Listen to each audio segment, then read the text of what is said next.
Olá! O Congresso discute há vários anos a regulamentação do lobby, uma atividade tão antiga quanto a própria política e intimamente ligada à vida dos parlamentares. Lobby, no inglês, quer dizer antessala, saguão.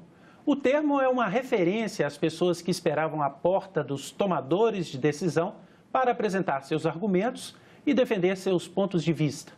Algumas pessoas demonizam o lobby, associando essa atividade ao tráfico de influência e à corrupção.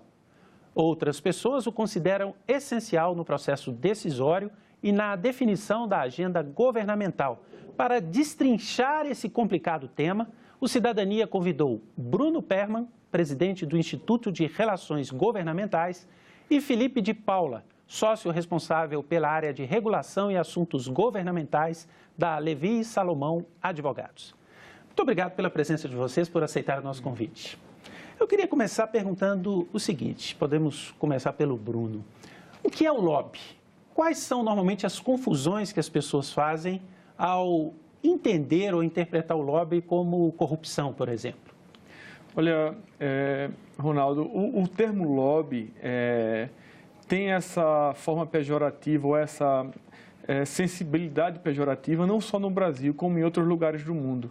Apesar de em outros lugares do mundo já estar regulamentado há muito tempo e lá ser enfrentado como a defesa do interesse da sociedade junto ao Congresso Nacional, quer dizer, é uma forma da sociedade se expressar e tentar influir nas decisões dos tomadores de decisão público. Então, eu acho que há algum tempo, recentemente tivemos a Lava Jato e qualquer tipo de corrupção, de alguma forma, se liga lobby à corrupção, ao tráfico de influência, à corrupção ativa, à compra de medidas políticas públicas ou troca de favores. Mas, na verdade, não é isso que a gente defende. Né?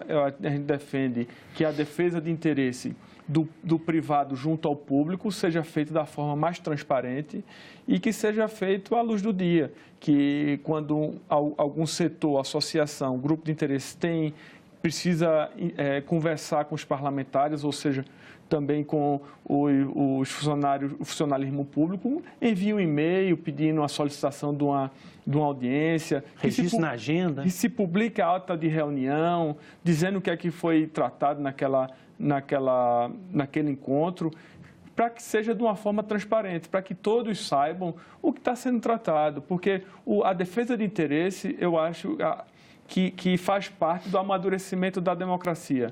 Eu acho que os parlamentares eles não têm como saber de todos os assuntos que a sociedade precisa ou demanda. Então, chega a assuntos de investimentos em infraestrutura, por exemplo, a questões sociais.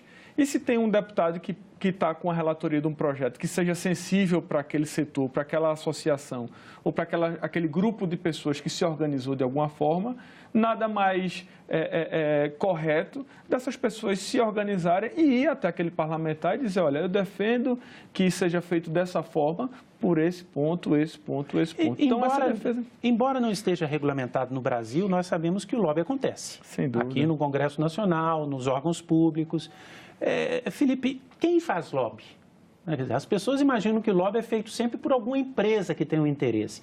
Mas eu imagino que muitas outras pessoas fazem lobby. Quem é que faz o lobby aqui no Brasil, por exemplo? Eu diria, para ser bem num conceito bastante amplo, que quase todo mundo faz lobby. Todo mundo que tem interesse numa decisão pública, numa política pública, em levar informação para um decisor, para que ele tenha a melhor informação possível, faz lobby no sentido bastante lato. O que a gente discute quando fala da regulamentação do lobby é pensar num profissional que faz essa tarefa. Então, é alguém que faz a intermediação do interesse privado, que não necessariamente precisa ser empresarial, empresa. Pode ser uma ONG, pode ser uma categoria profissional. Uma categoria profissional, exatamente. E certamente isso é um elemento importante do lobby atual brasileiro, a gente sabe disso e vê isso com bastante clareza, mas a gente está pensando nessa pessoa, uma pessoa que seja o profissional disso, que faça essa relação com segurança. E poderia, inclusive, receber. Poderia receber, inequivocamente, e hoje já recebe. É importante dizer, a atividade de Relações Institucionais Governamentais foi colocada no Cadastro Brasileiro de Ocupações do Ministério do Trabalho em fevereiro de 2018. Então, essa atividade já existe hoje como uma atividade profissional. O que o PL pode fazer, um projeto de lei pode fazer, é dar clareza, regulamentar essa atividade. O que pode ser feito, o que não pode ser feito. E aí eu tenho diversos modelos diferentes no mundo. Pois é, como é que isso é feito? Nós sabemos que em vários países do mundo há essa regulamentação. Eu queria que vocês dois citassem alguns exemplos, dissessem como é que o lobby é regulamentado em outros países. São mais de 30 países que têm o lobby regulamentado. Nós, pelo IRELGOV, tentamos sempre fazer missões internacionais para tentar aprender e verificar em loco como é que essa arrumação foi feita. Tivemos no ano passado, lá em Bruxelas, para entender como é que é a regulamentação do lobby a nível da União Europeia. Lá eles têm a regulamentação do lobby na União Europeia e cada país tem a sua própria regulamentação. Lá, a regulamentação na União Europeia é tida, de acordo com os estudiosos, como uma baixa regulamentação. Eles só exigem um cadastro das pessoas que estão defendendo os interesses da empresa, quais são os interesses macro da empresa junto ao parlamento, e eles pedem previsão de investimento durante aquele ano. Já o americano, que é tido como a regulamentação mais rígida do mundo hoje, e é tida como uma regulamentação, como a alta regulamentação, porque ela exige que você transpareça as informações desde de contato com os parlamentares ou se você fez algum tipo de despesa para influenciar aquele parlamentar. Até uma propaganda que eles chamam um grassroots, se ele tenta influenciar através de uma propaganda o parlamento, através da opinião pública, esse tipo de investimento tem que ser publicado lá.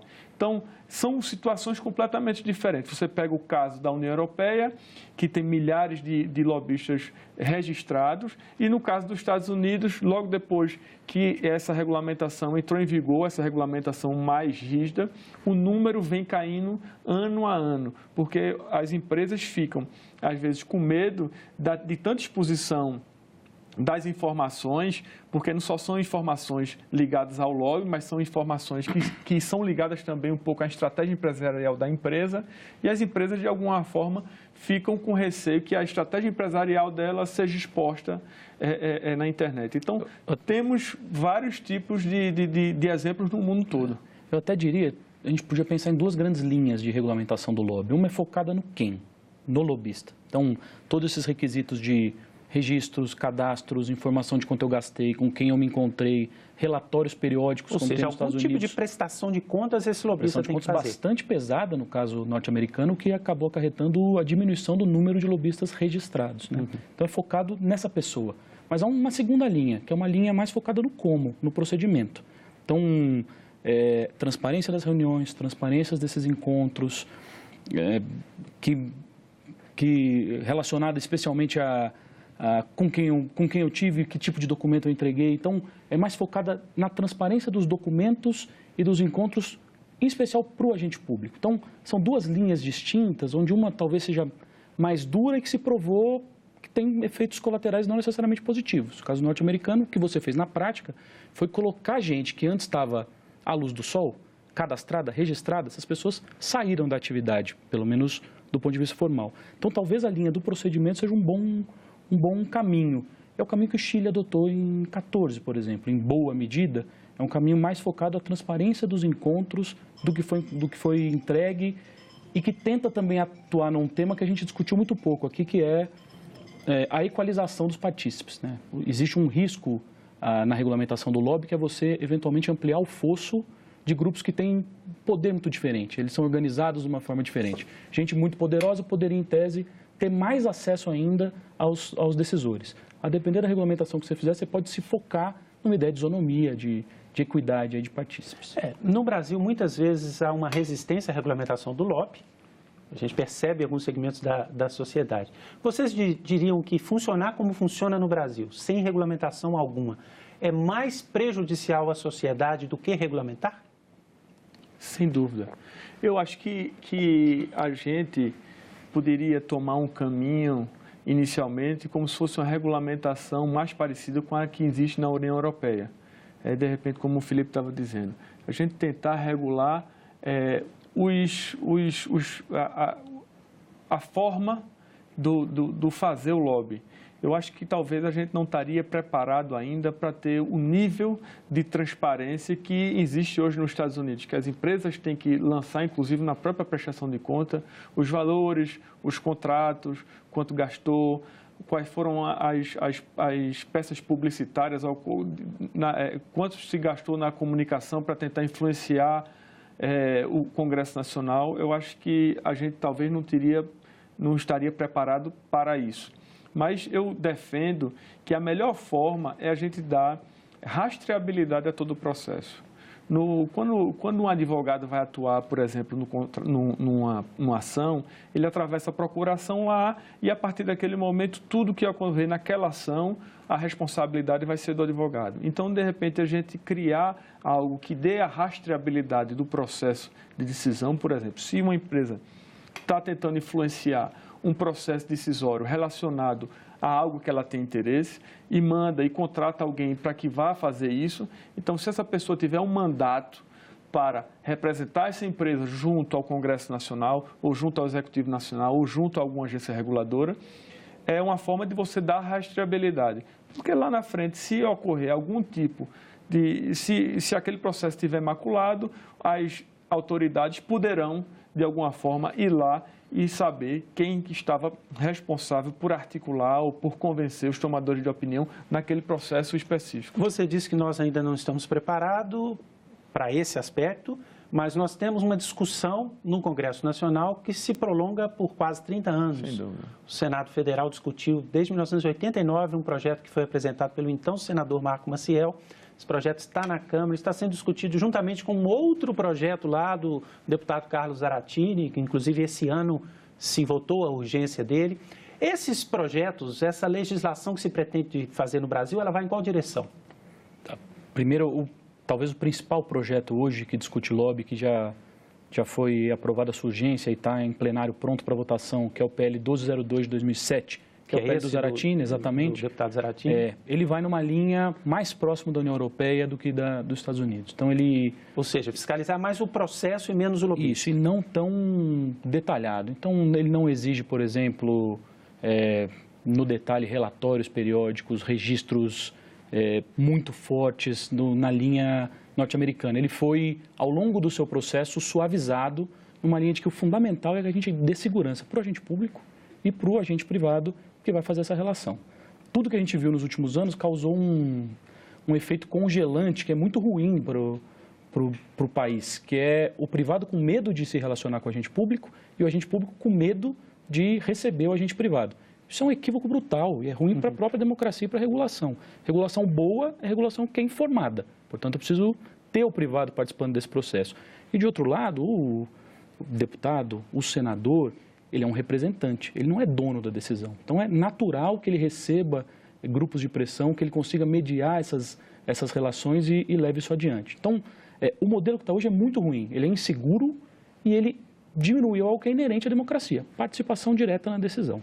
O PL, nessa linha, ele é leve o suficiente na regulamentação para dar essa segurança, mas com a tentativa de não errar, de não apertar demais a regulação, de forma que eu acabe afastando, ao invés de incluir gente nesse processo. Mas uma questão que me vem à mente é a seguinte: quem garante que qualquer regulamentação que seja aprovada vai acabar com a atividade ilegal, com a corrupção, com a pressão por meio de troca de favores?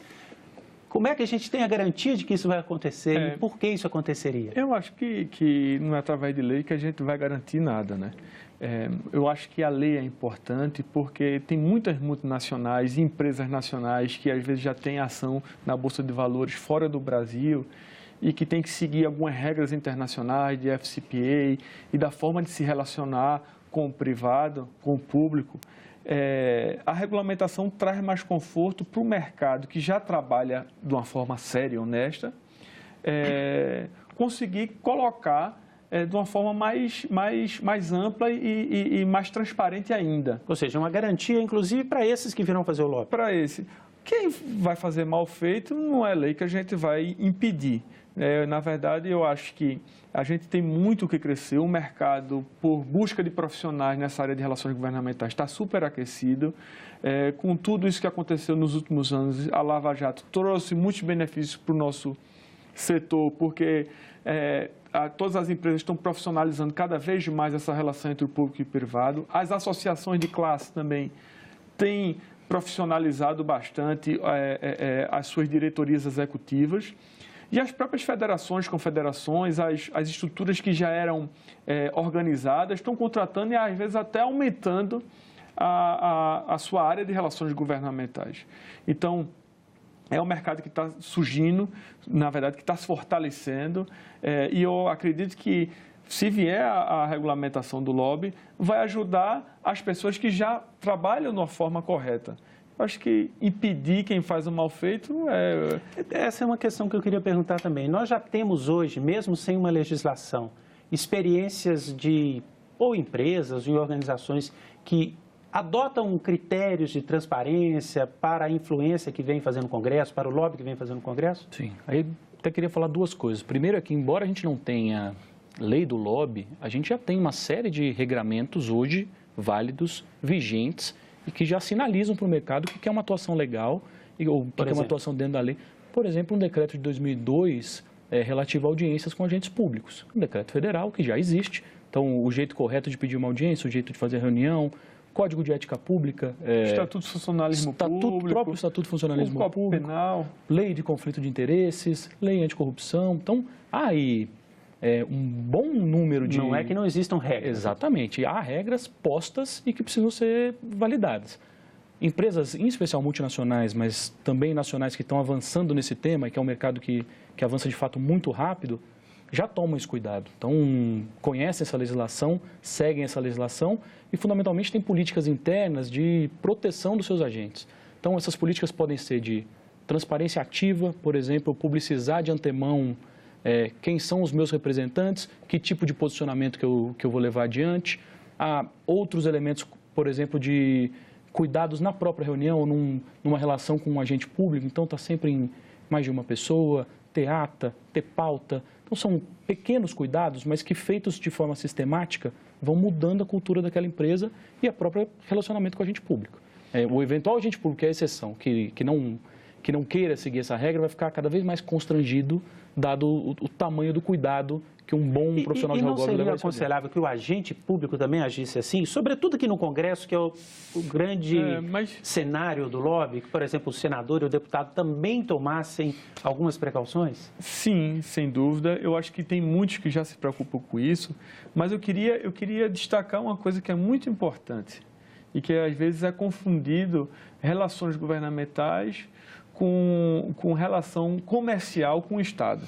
Sim. Veja, quando a gente pega o caso da Lava Jato, 99% daquela corrupção que houve existia relação comercial entre as empresas que fizeram a corrupção ativa e, do lado de lá, o agente público.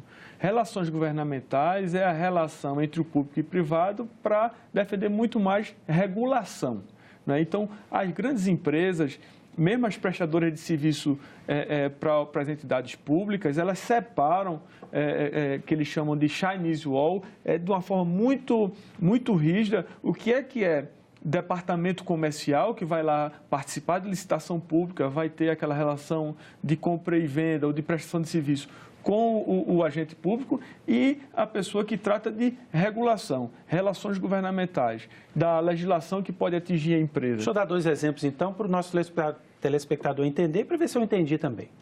A minha construtora vir aqui influenciar para fazer uma obra do governo não é lobby. Sim. No sentido do que aconteceu na Lava Jato. Sem dúvida. Já um setor que vem no Congresso, por exemplo, influenciar a mudança da lei do agrotóxico, independentemente de nós considerarmos que é bom ou ruim, está fazendo um lobby. Sem dúvida. Essa é a diferença. Essa é a grande diferença. Então, não se pode confundir a relação comercial com a relação de influência ou da defesa de interesses do privado junto ao público. Agora, eu iria até mais adiante. É lobby, se a empresa vier discutir o PL do agrotóxico, isso não é um problema. O problema é ele ser escondido. Sim. O problema é eu não colocar os meus documentos a público, eu não publicizar que eu tive essa reunião, eu não permitir que estudiosos, por exemplo, ou gente da área consiga no final do ano ver que determinado parlamentar recebeu só um lado e não recebeu o outro, quantas vezes, cruzar dados. Eu não dizer qual é a minha opinião, a minha posição e o meu interesse Exatamente. naquilo, né? Então, o cuidado que a gente tem que ter é não criminalizar essa relação. Não há nenhum problema de uma associação importante vir discutir o PL de agrotóxicos, nenhum.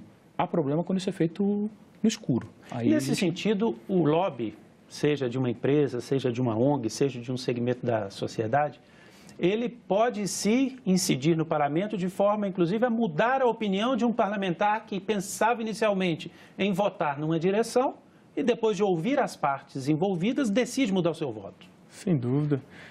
É exatamente isso, essa que é a defesa de interesse, porque, como a gente falou um pouco mais cedo, o parlamentar, quando está lá na hora da votação, às vezes é um parlamentar da bancada ruralista.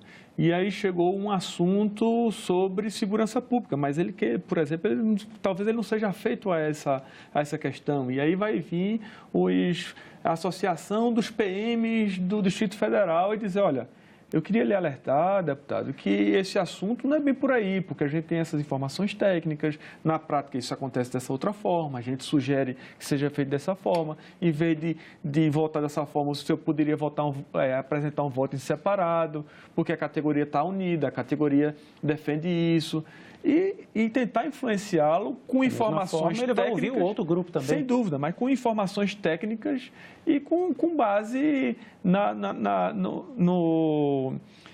tentando reverter, talvez, uma posição previamente definida do parlamentar. Essa que é a coisa legítima, né? E talvez, desculpe, talvez esse seja o ponto principal de um bom profissional de relações institucionais governamentais hoje.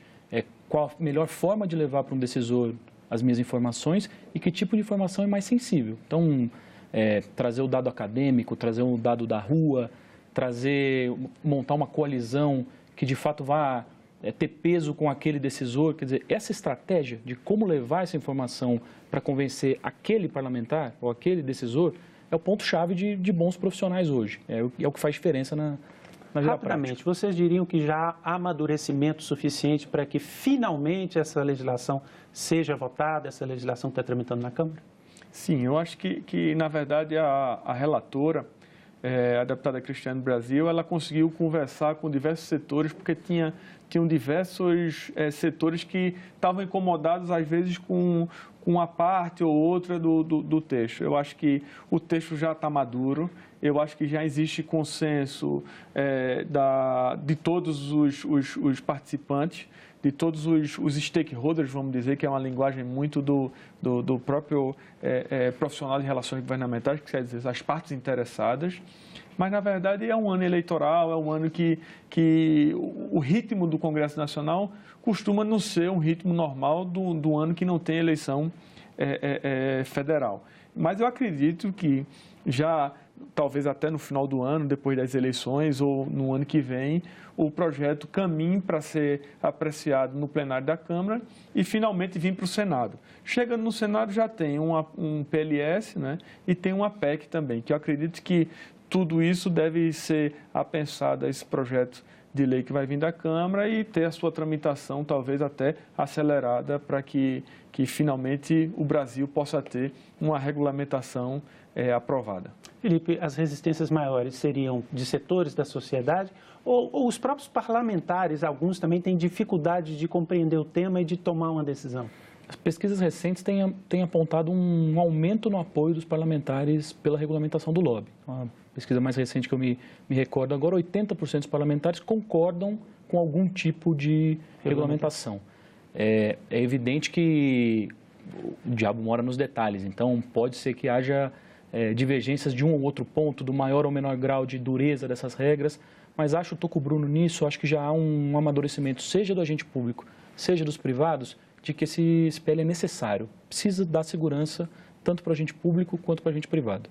A gente sabe bem, não tem nenhuma lei que é exatamente o que a gente gostaria e é natural que seja assim, é um processo coletivo, de discussão coletiva, eu mesmo adoraria fazer 2, 3 ajustes nesse PL do jeito que ele está, mas acho fundamental que ele seja aprovado. É preciso dar segurança para essa relação, para que o parlamentar se proteja, para que o privado se proteja. Vocês citaram que há 4 anos o Chile fez a sua regulamentação. Os nossos vizinhos aqui, a maioria já tem regulamentação? Não, é o único país. É o único país da América do Sul que tomou esse passo, mas, na verdade, já estão passando por uma mini-reforma na própria... 4 anos depois. Porque tem alguns sistemas que eles resolveram implantar, que é, por exemplo, um sistema unificado de pedido de audiência pública. E é unificado, então... Burocracia, né? E eu tenho um cliente que é uma multinacional, disse, olha, eu mandei um mês antes de ir para o Chile, precisava encontrar com a autoridade e não respondi. Fui para o Chile, fiz a minha viagem de negócio, na minha volta foi que o meu e-mail foi respondido, já atrasado para a data que eu tinha sugerido. Então, quer dizer, às vezes tem algumas situações que você pensa que você vai melhorar o controle ou vai trazer mais transparência, mas que termina sendo inócuo. Então, são situações que... Até para a gente aprender alguns erros que o Chile cometeu, é importante o Brasil estar por dentro dos desafios que o Chile passou, né? Mas falando um pouco da segurança aos parlamentares, eu acho que a legislação vai trazer muita segurança, porque às vezes os parlamentares não sabem nem com quem está tratando. Porque chega uma pessoa, bate no gabinete dele e diz, olha, deputado, eu sou representante da empresa XYZ, vim defender tais interesses. Na hora que isso estiver regulamentado, então vamos ter regras. Olha, mande um e-mail para mim, o meu pessoal vai lhe responder, a gente marca uma audiência. Então, tratar a coisa de uma forma mais transparente, dar mais garantia também e menos exposição aos parlamentares. Eu queria agradecer muito a presença de vocês, nos ajudando a esclarecer um pouco sobre o lobby. Obrigado. Agradecemos. Agradecer também você que nos acompanhou nessa entrevista. Você pode baixar esse programa que está lá no nosso site, senado.leg.br/TV. Você tem o arquivo, pode mandar para os amigos, divulgar nas redes sociais. Pode sempre também acompanhar lá no canal da TV Senado no YouTube, que é youtube.com/TV Senado. E sempre que quiser fazer uma crítica, uma sugestão, ligue gratuitamente para 0800 61 22 11. Obrigado pela companhia e até o próximo Cidadania.